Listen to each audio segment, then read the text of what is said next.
Hello and welcome to my channel. Today I'm going to be reading this book called Oggie Cooder. Here we go. Chapter 1. Oggie Cooder lay on the desert, sandy white beach, sunbathing in a green and purple polka-dotted bathing suit he'd never seen before in his life.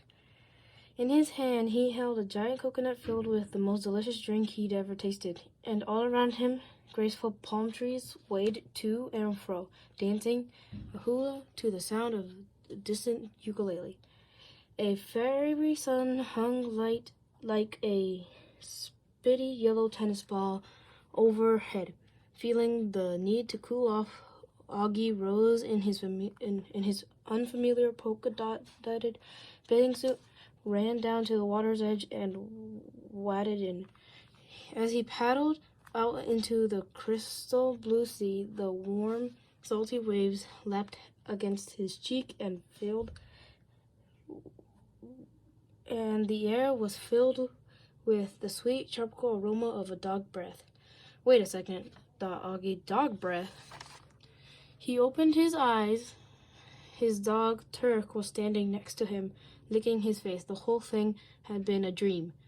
Oggie wiped the dog salver off his cheek and looked over at the clock. 7:45 on the dot. Good dog, he said, reaching over to give Turk a pat on the head. You're a regular alarm clock, except that you're furry, and you have fleas. And really bad breath. Turk, whose real name was Turkey on Rye because that was the name of Oggie's favorite sandwich, barked and raced out of the room, only to return a minute later with a soggy yellow tennis ball in his mouth. He whined and wagged his giant tail, nearly knocking a lamp off the beside table. Okay, I get the message, said Oggie, sitting up and rubbing the sleep from his eyes. Go get your leash and I'll walk you around the block before school. And that was how Oggie Cooder, future famous cheese carving champion of the world, started his day. By the time Oggie got back from walking Turk that morning, his parents had already left for work. They'd gone in early to meet with a plumber about fixing a leaky pipe that had been giving them some trouble at the store. Oggie poured himself a quick bowl of cereal and picked up the mail, which was sitting in a pile on the kitchen table. Bills, junk, bills, he said as he sorted through the letters. Hold on, is this what I think it is? Yes! He held the long, pale blue envelope aloft. Purrip! Oggie fluttered his tongue against the roof of his mouth. He always made that sound when he was excited about something. At that moment, the something he was excited about was a letter from the Big Stuff Company about the new bagel contest he had entered several weeks earlier. Oggie loved contests and had been waiting eagerly to hear whether he had won the grand prize.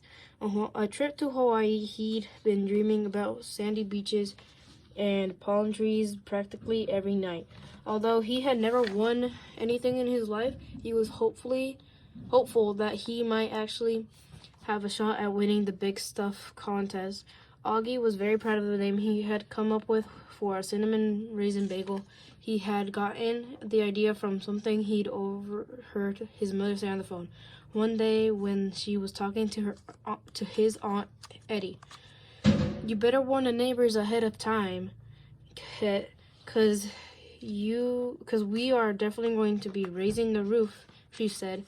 What's the matter with Aunt Hetty's roof? Oggie asked his mother after she hung up. Mrs. Cooder laughed.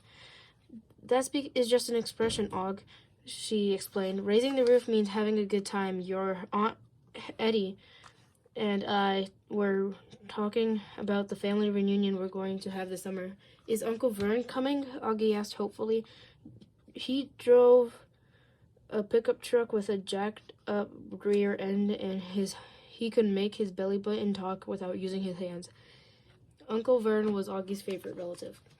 Yes, Uncle Vern will be there, Oggie's mother replied, which is probably something else I'd rather remind Aunt Hetty about to warn the neighbors.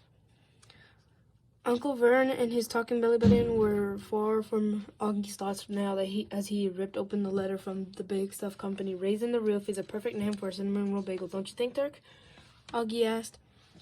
Turk wasn't paying any attention. He was too busy sniffing around under the table looking for something to eat. Augie unfolded the letter and began to read. Dear Mr. Cooder, we thank you for your entry. However, we regret to inform you. Frappuccino, cried Augie in disappointment. There was no cussing allowed in Augie's house. Mrs. Cooder kept a big jar on the kitchen counter, and anyone who slipped up had to put a quarter in it. Oggie didn't seem to see the point of wasting his allowance on expensive cuss words when there were plenty of perfectly good free cuss words you could use instead. Frappuccino, frappuccino, frappuccino, Oggie grumbled as he read the rest of the letter. Not only had the people at Big Stuff been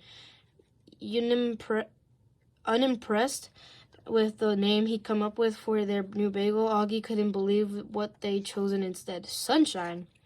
What kind of name is that for a bagel? He asked Turk.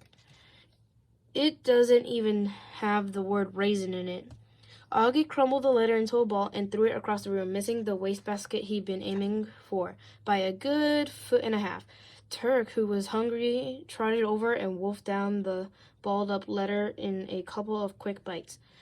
I guess the only way I'm ever going to Hawaii is in my dreams, said Augie sadly. He shoved his homework and his lunch into his backpack. Then, as he was about to walk out the door, he suddenly remembered something. He went to the fridge, got out 2 slices of processed American cheese, and slipped them into his backpack. That cheese would change Augie Cooder's life forever, because while the road to fame and fortune is paved in gold, there are other times when it's made of cheese, processed American cheese to be exact. Okay, that's the end of chapter 1. Chapter 2 is going to be in my next video. Goodbye.